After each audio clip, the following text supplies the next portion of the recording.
धाकड़ खबर, बेखौफज़ुबां, बेबाक अंदाज। धाकड़ खबर के न्यूज रूम से मैं आपके साथ हूं अकरम रईस खान। राष्ट्रीय राजधानी दिल्ली में दो तरीके की घटनाएं हाल फिलहाल में सामने आई है।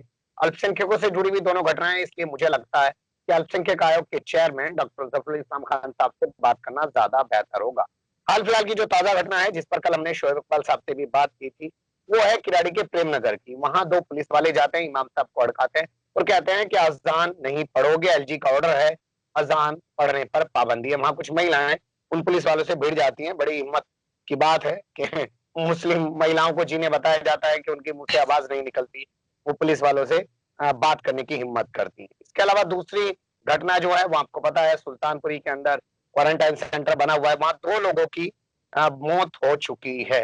वो इसी सब पर बात करेंगे और थोड़ा राजनीतिक पहलू भी समझने की कोशिश करेंगे, क्योंकि सर जो है पत्रकारिता का भी लंबा अनुभव रखते हैं। लेकिन पहले उनसे बात करते हैं आयोग के एक अध्यक्ष के नाते। सर, ये जो प्रेम नगर वाली घटना है, जो दो पुलिस वाले हैं एलजी का नाम लेके इस तरीके से इमाम साहब को हड़का रहे हैं, इस पे क्या एक्शन लिया आपकी तरफ से?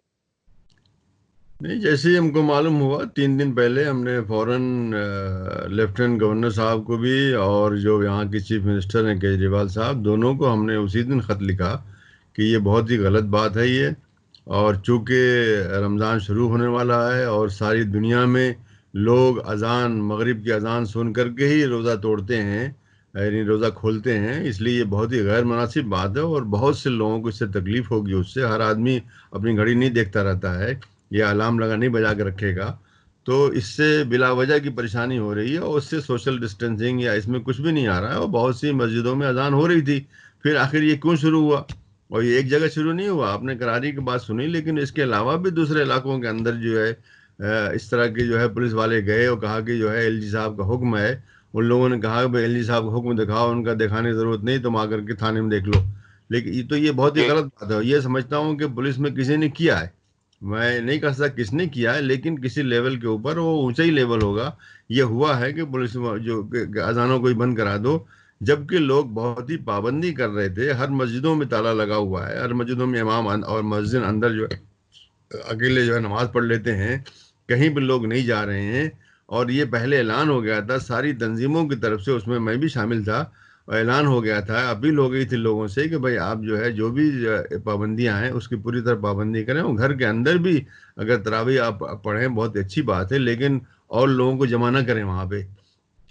तो लोग देखिए, पाबंदी मेरी करते जान करके एक जगह पे तो ऐसा हुआ है कि वहाँ पे 2 मस्जिदों से वो लाउड स्पीकर भी उखाड़ के ले गए। तो ये ऐसे नहीं हो जाता, ये कह देना कि उन्होंने ऐसे ही खुद से कर लिया होगा, खुद से नहीं कोई करता। तो हमने उसी वक्त किया था, और उसके बाद कल ये वीडियो वगैरह सामने आए, तो उस वक्त हमने जो है डीसीपी द्वारका और डीसीपी साउथ दोनों इलाकों से हमको शिकायत मिली थी। उन लोगों को हमने जो है ये नोटिस जारी किया, बाकायदा नोटिस जारी किया, इसलिए कमीशन नोटिस भी जारी कर सकता है। उसमें हमने पूछा कि भाई अगर ऐसा कोई ऑर्डर है तो हमको दिखाए, उसकी कॉपी दिखाइए, और अगर नहीं है तो आप ये जो पाबंदी लगा रही हैं ख़त्म कीजिए। ये बिल्कुल वाज़ेह तरीके से कर दिया।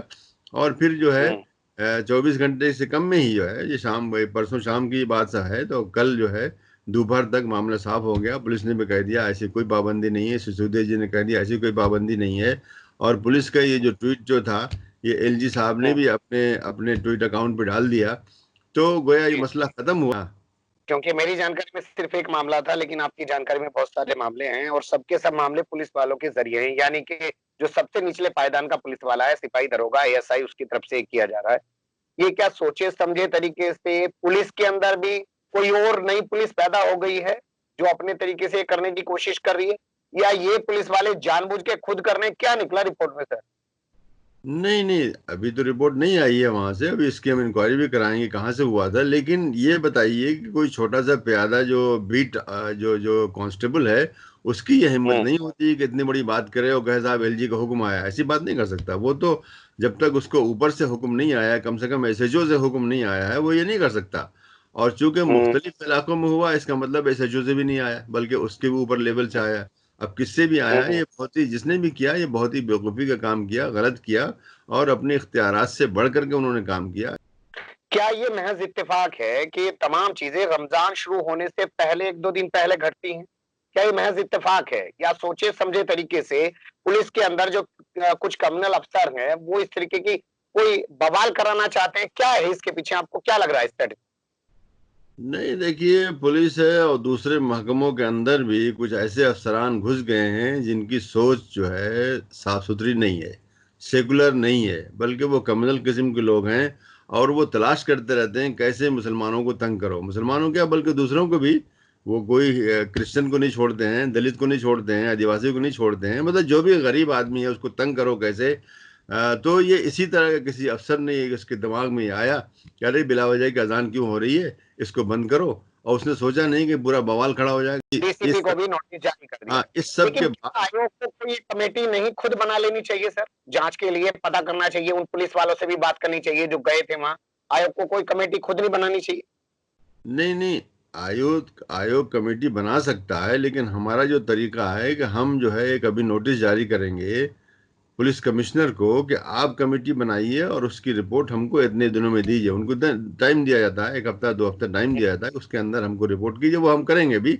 अभी लॉकडाउन की वजह से चूंकि मैं अपने घर से ही काम कर रहा हूँ तो जैसा मुश्किल हो रहा है, फिर भी जो ज़रूरी काम है हम करते ही हैं उसको। तो ये काम भी हम ज़रूर करेंगे और मालूम करने की कोशिश करेंगे कि किसने ये हरकत की है, और उसकी सज़ा के लिए भी हम तजवीज़ करेंगे कि उसकी कम से कम कुछ ना कुछ सज़ा उसकी होनी चाहिए। कभी डिमोशन हो जी जाता है, कभी जो है उसके जी उसकी फाइल में रख दिया जाता है कि उसने गलत काम किया, जिससे कि उससे आगे उसकी सर्विस में असर पड़ता है। तो कुछ ना कुछ ऐसा जी। ज़रूर होगा, लेकिन ज़रा हालात को नॉर्मल होने दीजिए, फिर करते हैं इसको। आपको नहीं लगता कि आपने जैसे एलजी साहब से बात की, आपने केजरीवाल साहब से बात की और आपने डीसीपी को नोटिस जारी कर दिया, इतनी तमाम एक्टिविटी के बावजूद अब तक कोई एक्शन की खबर नहीं है किसी पुलिस वाले के खिलाफ? ना उनको सस्पेंड किया गया, ना उनके खिलाफ कोई जांच शुरू की गई? नहीं, हमने देखा तो है, खबरों में यह है कि वो जो 2 पुलिस वाले जो कि वीडियो में नज़र आ रहे हैं, उनके बारे में इंक्वायरी शुरू हो गई है, ये बात तो है। लेकिन कोई जी ऑफ़िशियली हमको इसकी इत्तला नहीं मिली है, लेकिन खबर में ये हमको हम्म, मालूम हुआ है कि उन दोनों के हम्म, बारे में। और ये मैं समझता हूँ कि बेचारों को उनको कुर्बानी का बकरा बनाया जाएगा, और जबकि असली हम्म, अफ़सर जो ऊपर बैठे हुए हैं, वो छूट जाएँगे। तो हमारी ये कोशिश हम्म, होगी कि असली अफ़सर जो हैं, उन तक पहुँचाया जाए। न ये कि ये छोटे जो है, इनकी हिम्मत थोड़ी हो सकती है कि ये ऐसा काम करें। हम्म, ज़रूर उनको हुक्म दिया गया, और पुलिस जो है, जो जो सिपाही होता है, वो बहरहाल हुक्म के ताबे होता है। उससे एसएचओ साहब हम्म। कहेंगे जाओ फलां को मार करके आओ, तो वो मार करके भी आ जाएगा, इसलिए कि उसको वही सिखाया गया है उसको। ये आपने बहुत अच्छी बात कही है सर कि इसमें बड़े लोग जो शामिल हैं उन पे आपका फोकस है, ये बहुत अच्छी चीज है कि आधे नप जाएं और बड़े बच जाएं, तो फिर वो बड़े बड़े जो हैं फिर अगली बार के लिए कुछ ना कुछ अपने प्यादों से नया काम कराने की कोशिश करेंगे, लेकिन जब बड़ों की नकेल कसेगी तो कुछ ना कुछ इलाज होगा। अब मैं आपका फोकस कराना चाहता हूँ सुल्तानपुरी वाला जो क्वारंटाइन सेंटर बना हुआ है, वहां 2 लोगों की मौत हुई है सर, और दोनों इत्तेफाक से तमिलनाडु के हैं। एक का नाम मुस्तफा है, दूसरे का नाम रिजवान है। वो जी, जमाती है ये। क्या जी। इसके बाद आपने कुछ किया, एक्शन लिया आयोग की तरफ से? नहीं, नहीं, बिल्कुल एक्शन लिया है। इस पर हमने न सिर्फ़ लेफ्टिनेंट गवर्नर साहब को, बल्कि हमारे जो केजरीवाल साहब जो चीफ मिनिस्टर हैं उनको भी, और जो हेल्थ मिनिस्टर हैं जितेंद्र जैन साहब, उनको भी हमने जो है ख़त लिखा हुआ है। और जितेंद्र जैन साहब के ऑफिस से तो जवाब भी आ गया, लेकिन और लोगों से जवाब नहीं आया है। लेकिन वहाँ हुँ, काम शुरू हो गया। मैं समझता हूँ कि अब ये चीज़ नहीं होगी, और मैं ये कहना चाहता हूँ कि कोरोना के क्वारंटीना के नाम पर लोगों ने इन्होंने बना दिया है, जगहों पर लोगों को डाल दिया है, लेकिन उनकी देखभाल नहीं हो रही है, उनको तिब्बी निगहदाश्त नहीं हो रही है, उनको दवाएँ नहीं मिल रही हैं, उनको खाना नहीं मिल रहा है। खाना दोपहर सुबह का नाश्ता 11 बजे मिलता है, रात का खाना 10-11 बजे मिलता है, और उसमें ऐसे पेशेंट भी मौजूद हैं जो कि डायबिटिक हैं। डायबिटिक पेशेंट का अगर खाना जो है ना मिले, तो उसका जो है बहुत ही उसके साथ मसाइल पैदा हो जाते हैं, और वो मरने के लायक। और ये 2 आदमी जो मरे हैं, इसीलिए मरे हैं कि उनको वक़्त पर खाना नहीं मिलता था और दवाएँ भी नहीं मिलती थी। अब आप उनको दवा हुँ, भी नहीं देंगे और खाना भी नहीं देंगे, तो ये चीज़ जो हुँ, है हमने ये जो आपने ख़त जो लिखा है लेफ्टिनेंट गवर्नर साहब को और जी, केजरीवाल साहब, इन दोनों को उसमें लिखा हुआ है कि आप एक इंक्वायरी सेट कीजिए, जो मालूम जी, करे कि ये 2 आदमी कैसे मरे हैं, और उसकी सज़ा हो जिसने कि ये काम किया है।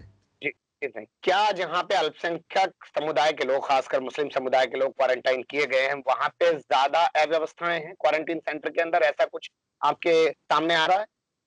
नहीं नहीं, मैं समझता हूँ कि क्वारंटाइन सेंटर तो बना दिया गया, लेकिन उसमें वो इंतजामात नहीं किए गए, और वो सब कुछ जो होना चाहिए था, ना वहाँ कोई टेस्टिंग हो रही है, ना वहाँ डॉक्टर आते हैं, ना वहाँ दवाएं आती हैं। आप क्या कर रहे हैं, ना वहाँ आप खाना दे रहे हैं, बस एक दिखाने के लिए दुनिया को कि हमने क्वारंटाइन बना दिया है।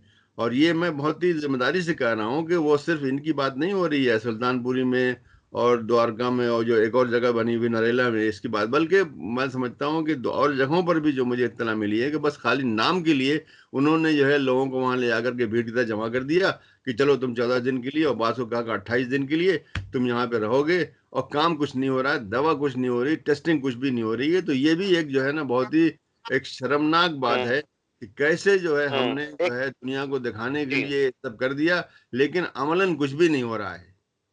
एक बड़ा सवाल ये पैदा होता है कि आयोग जो 2 लोगों की मौत के बाद रिपोर्ट तलब कर रहा है, क्या आयोग को पहले नहीं सोचना चाहिए था? 30 तारीख से लोगों को क्वारंटाइन किया है, जगह-जगह जाके आयोग की टीम विजिट करती है और देखती है कि अल्पसंख्यक समुदाय के लोगों को जो क्वारंटीन में रखा गया है, क्या वो उनको सुविधाएँ मिल पा रही हैं कि नहीं मिल पा रही है? यहाँ पे चूक हुई है आपसे। भाई आम हालात में हम ये ज़रूर करते, खुद जाते या किसी को भेजते, लेकिन आज आम हालात नहीं है। मैं खुद भी अपने घर में बंद हूँ, मैं अपने घर से ही काम कर हुँ, रहा हूँ। ये जो भी नोटिस दे रहा हुँ, हूँ ईमेल से भेज रहा हूँ मैं, या जो भी हुँ, खत भेज हुँ, रहा हूँ ईमेल से भेज रहा हूँ। हमारा निकलना मुश्किल है, हमारे ड्राइवर का निकलना मुश्किल है, हमारा स्टाफ पूरी तरह से घरों में बंद है, ये हमारे हुँ, ऑफिस के ऊपर ताला लगा हुआ है। तो ऐसी हालत हुँ, में आप तवक्को नहीं कर सकते हम ये करें। लेकिन जैसे हुँ, ही हमको ये इत्तला मिली तो मैंने सिर्फ यहाँ वहाँ से नहीं, बल्कि कैंप के अंदर भी 2 लोगों से बात की। एक साहब जी, वो दिल्ली के हैं, एक साहब तमिलनाडु के, उनसे मैंने पर्सनल बात करके सब समझने की कोशिश की, और फिर इसके बाद ये किया।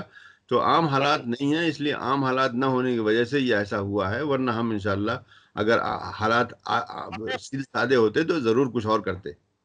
अब मैं पत्रकार के नाते 2 चीज़ें आपसे समझना चाहता हूँ, थोड़ा आयोग के चेयरमैन से अलग हटके आप बताएँगे तो ज़्यादा अच्छा लगेगा। एलजी ने सिर्फ़ एक काम किया दिल्ली पुलिस के ट्वीट को रीट्वीट करने का, जबकि वो पुलिस वाले एलजी का नाम लेके इमाम को हड़काते हुए दिख रहे हैं। क्या एलजी साहब को खुद सामने नहीं आना चाहिए था? मीडिया को ब्रीफ नहीं करना चाहिए था? प्रेस रिलीज़ जारी नहीं करनी चाहिए? एक पत्रकार के नाते आप इसको कैसे देखते हैं? नहीं नहीं, मुझे बड़ा अफसोस हुआ कि एलजी साहब ने एक तो खुद नहीं बोले, उसके अलावा उनको इंक्वायरी का ऐलान कर देना चाहिए था, अभी तक तो मैंने सुना नहीं। फिर मुझे जी। अफसोस इस बात का भी है, एलजी साहब बहुत ही पढ़े लिखे और बहुत ही सुलझे हुए आदमी हैं, कि इतना बड़ा महीना यहाँ पे जो है रोज़े रखने का, व्रत रखने का, या फास्टिंग का महीना आ रहा है, उस पे उन्होंने हुँ, मुसलमानों के साथ 2 लफ्ज़ नहीं कहे, एक 2 लफ्ज़ कह हुँ, देते कि भाई मैं हुँ, आपको शुभकामनाएं आपके साथ मेरी हैं। मैं समझता हूँ कि इसमें जो दिक्कतें आ रही हैं वो दिक्कतें वो हम सब के लिए जो है एक ज़रूरत की चीज़ें हैं, कुछ बोल देते, लेकिन अफ़सोस है कि उन्होंने कुछ ऐसा नहीं बोला। और यही हुँ। अफ़सोस मुझे केजरीवाल साहब के बारे में, उन्होंने एक लफ्ज़ नहीं बोला। चाहूँगा केजरीवाल जी का और मेरे पास एक पॉइंट है उनका तैयार, लेकिन उससे पहले मैं एलजी पे ही रहना चाहता हूँ। तो आपको लगता है कि एलजी जो है, उनका नाम लेके इस तरीके से पुलिस वाले कर रहे हैं, फिर भी कुछ नहीं करते हैं, तो कहीं न कहीं वो शह दे रहे हैं इनको, हवा दे रहे हैं उनको? नहीं, मैं तो जब तक मालूमात मुझे नहीं होगा मैं कुछ नहीं कर सकता हूँ, लेकिन इतनी कमी हुँ, तो ज़रूर हुई है कि उन्होंने खुद बोलने के बजाय उनका ट्वीट वहाँ पे खाली शेयर कर दिया। और दूसरी एक हुँ, उनकी तरफ से कुछ शुभकामनाएँ बोलनी चाहिए थी। हर सेकुलर जो हुँ, स्टेट का हुँ, जो भी हाकिम हुँ, होता है, वो यहाँ के हाकिम है दिल्ली के, उनको चाहिए था हुँ, कि 2 लफ्ज़ बोलते तो बड़ा अच्छा लगता। हुँ, लेकिन अफ़सोस है हुँ, कि हुँ। ये 2 लफ्ज़ नहीं बोले। अब मैं बात करना चाहता हूँ केजरीवाल जी को लेके। मैंने उनका ट्विटर चेक किया तो उसपे शुभकामना संदेश तो मिलता है रमज़ान का, लेकिन जिस तरीके से मनीष सिसोदिया ने प्रेमनगर वाली घटना को लेकर साफ किया कि माइक पर कोई रोक नहीं है, अज़ान पढ़ने पर कोई रोक नहीं है, हाँ, नमाज़ पढ़ने पर और किसी भी धर्म स्थल में भीड़ जुटाने पर ज़रूर रोक है। केजरीवाल जी प्रेमनगर वाली घटना पे ज़रा-सा नहीं बोले। तो ये क्या इन दोनों की रणनीति है कि केजरीवाल जो है वो एकदम ऐसे नहीं दिखाएँगे अपने आप को कि भाई मैं मुस्लिम हितैषी हूँ, यही शाहीन बाग वाले मामले में दिखा था। मनीष सिसोदिया शाहीन बाग की बात करते थे, लेकिन केजरीवाल नहीं करते थे। ये सोचे समझे तरीके से किया जा रहा है। नहीं देखिए, वो खुद उनके दिल में क्या है मुझे क्या मालूम, मैं नहीं उस पर टिप्पणी करूंगा। लेकिन मैं ये कहना चाहता हूँ कि सिसोदिया जी ने जो ट्वीट किया वो मुनासिब नहीं था। उनको चाहिए था कि बाकायदा एक बयान जारी करते। वो एक जिम्मेदार हैं, और उनके पास जो है ये बहुत सी मिनिस्ट्रीज उन्हीं के पास हैं। वजीर आला के पास तो कोई भी मिनिस्ट्री नहीं है, ज्यादातर मिनिस्ट्रियां सिसोदिया जी के पास हैं, वो जिम्मेदार हैं। तो वो एक बयान जारी करते, प्रॉपर बयान जारी करते, और उनके पास तो सैकड़ों लोग मौजूद हैं, पूरा डिपार्टमेंट मौजूद है इसी के लिए। वो एक जारी कर देते 4 लाइन का कि भाई ऐसी बात नहीं है। उसके बजाय उन्होंने ट्वीट किया। ट्वीट की कोई सरकारी हैसियत नहीं है, वो कोई सर्कुलर नहीं है, वो कोई ऐसा जी जो है गवर्नमेंट का कोई ऑफिशियल गजट के अंदर कोई छपी हुई चीज नहीं है। तो उसको कोई भी कह भी सकता है, और ये भी कह सकता है कि बहुत से पुलिस वाले अफसर लोगों के हम तो ट्वीट नहीं देखते जी, कोई वो ये बोल सकते हैं। तो उनको बाकायदा मीडिया के जरिए, टीवी के जरिए, अखबारात के जरिए एक ऐलान करना चाहिए था, चाहे 2 ही लाइन का हो। वही बात उस तरह कहते तो ज्यादा मुनासिब था। लेकिन ये जो तरीका ट्वीट करने का, ये जो है ये मुनासिब नहीं था, और ये हालत जो इस वक्त बहुत नाजुक थी उसके मुताबिक नहीं था। उसके क्या आपको लग रहा है कि अब केजरीवाल इसलिए बात नहीं कर रहे हैं, मान लीजिए प्रेमनगर वाली इस घटना पे, कि उन्हें लगता है कि अगर ज्यादा मुस्लिमों वाली बात करेंगे तो दूसरे राज्यों में अपनी पार्टी को फैलाने की कोशिश कर रहे हैं, वहां पे हिंदू वोट खिसक जाएगा? नहीं, देखिए, मैं इन सब बातों में नहीं पढ़ना चाहता। आप जो मुझसे जो मसला है वो आप पूछिए। अब वो उनके दिल में जी क्या है, उनकी पार्टी की राजनीति क्या है, वो जाने, उनका काम जाने। चलिए खैर, बहुत शुक्रिया। पर मैं एक चीज अब समझना चाहता हूँ कि क्या आप उम्मीद कर सकते हैं कि आगे अब ऐसी कोई घटना नहीं होगी, क्योंकि मनीष सिसोदिया कह चुके हैं, ट्वीट कर चुके हैं, और आप भी जो है नोटिस जारी कर चुके हैं। पूरा रमजान अब सही से गुजरेगा दिल्ली में? मुझे लगता है कि रमज़ान अच्छा गुजरेगा, और ये भी मुझे उम्मीद है कि जल्द ही 3 मई भी ख़त्म होने वाला, बहुत दूर नहीं है। आज हम तकरीबन एक हफ्ता उससे दूर है, और उस वक्त हालात मैं समझता हूँ कि और बेहतर हो जाएंगे। और आज से, जैसा कि होम मिनिस्ट्री ने आज से कुछ दुकानें उकानें खोलने की भी इजाज़त दे दी है, तो उससे लगता है कि हालात जो है तब तक एक हफ्ते में और भी नॉर्मल हो जाएंगे। और एक हफ्ते के बाद मुमकिन है कि हम लोग जो है मस्जिदों में जाना भी शुरू कर दें, और तरावी जो है जमात से पढ़ना भी शुरू कर दें। तो वो चीज़ जो कि टेम्परेरी तरीके से, वक्ती तरीके से रुकी थी, वो चीज़ वापस आ जाए। तो एक छोटी सी एक छोटा सा इम्तिहान था, इंशाल्लाह हम लोग इस इम्तिहान में कामयाब होंगे। चलिए, बहुत शुक्रिया। ऑफिस खुलने के बाद आपकी बहुत सारी जिम्मेदारियां बढ़ने जा रही हैं। हमें वक्त देने के लिए बहुत शुक्रिया सर।